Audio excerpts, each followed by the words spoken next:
Oubliez les terrasses de bar, le ciné ou encore ce bon vieux resto. Non, désormais, aujourd'hui l'endroit pour emmener son date, c'est sur un court de padel.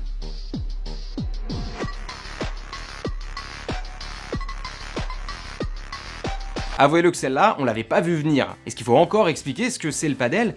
C'est juste le sport le plus hype du moment en France. Né au Mexique à la fin des années 60, c'est un mix entre le tennis et le squash, et ça cartonne à peu près partout dans le monde. Et selon les estimations, il aurait déjà séduit plus de 500 000 pratiquants dans l'Hexagone. Alors on précise bien qu'on parle aussi bien de celle qui se crame tous les soirs au club ou pendant sa pause déj, à celui qui s'est fait traîner de force par ses potes parce qu'il manquait un joueur. On le connaît très bien celui-là, c'est celui qui attend juste un truc, c'est d'aller boire un coup à la buvette directement après la fin de la partie. Et c'est ça qui fait la force du padel.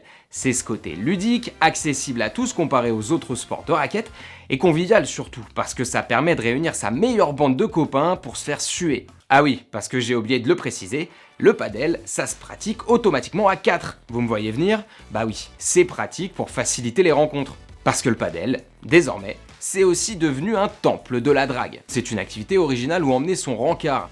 Ça coûte pas non plus spécialement plus cher que d'aller voir le dernier Marvel, popcorn compris, et surtout, ça permet de pratiquer une activité commune. Bref, ça crée du lien. Bon, et puis c'est pas moi qui le dis, c'est la science, le sport, ça augmente la testostérone, l'hormone qui favorise le désir sexuel. De quoi faire monter la pression tout au long de la partie. Alors justement, sur TikTok, il y a de plus en plus de personnes qui souhaitent organiser des rencontres au padel sous la forme d'un date Tinder. J'ai lancé mon concept du Tinder Padel. Le but c'est de faire un concept très sympa et en tout cas on va avoir ce premier événement Tinder Padel en espérant que vous trouviez l'amour et que vous continuez évidemment à faire du padel. Et bah en fait, ça existe déjà. Et ceux qui ont plutôt été avant-gardistes sur le sujet, c'est nos amis espagnols. Bon, il faut dire que là-bas, le padel, c'est un peu un sport roi. Le sport de raquette a réussi à séduire plus de 5 millions de pratiquants de l'autre côté des Pyrénées, ce qui fait quand même un espagnol sur 10. Et justement, en début d'année, le quotidien espagnol La Vanguardia s'interrogeait, est-ce que le padel ne serait carrément pas devenu le nouveau Tinder?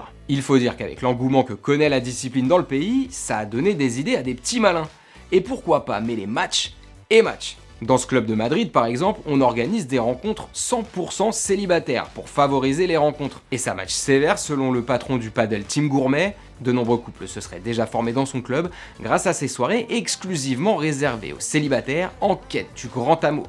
Nos amis belges ont carrément lancé un site internet qui organise des événements sportifs pour célibataires. Je peux pas j'ai match pour ceux qui veulent rencontrer leur moitié autour d'une partie de padel donc, mais aussi de tennis et même de pétanque. Et face au succès de ces speed dating sur les cours, eh ben la pratique forcément elle commence à arriver chez nous, comme dans ce club de Pontoise dans le Val d'Oise.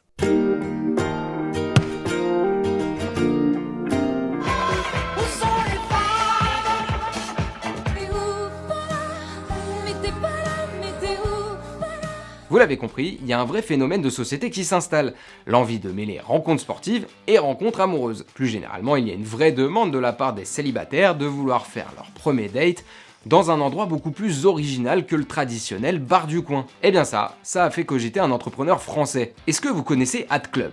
Eh bien c'est tout simplement une application qui vous sert à trouver votre partenaire de sport et plus si affinité.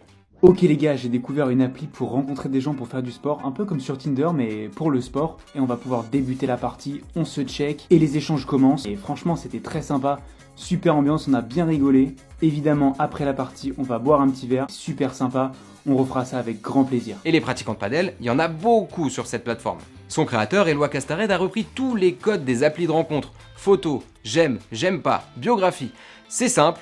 On se croirait sur Tinder. Si au départ, il assure que son site est dédié à la rencontre sportive, ça reste tout de même une appli de rencontre.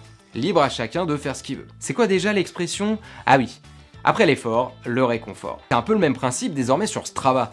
L'application préférée des runners est devenue un véritable site de rencontre pour ceux qui courent après le grand amour. Des études ont même montré qu'aujourd'hui, les jeunes se lassent plus des sites de rencontres traditionnels comme Tinder ou Bumble. On veut conclure, certes, mais on veut aussi trouver quelqu'un avec qui partager une passion commune. Les créateurs de Strava l'ont évidemment bien compris, et désormais, l'appli est dotée d'une messagerie pour chatter entre coureurs. Que ce soit sur un cours de padel, sur une piste d'athlé ou encore dans une salle de crossfit, ces nouvelles manières de se rencontrer ont de nombreux avantages. Ça crée du lien social, ça aide à dépasser sa timidité, c'est bon pour la tête et c'est bon pour la santé. Vous l'avez compris, pour éviter les râteaux, vous n'avez plus qu'à vous procurer une raquette.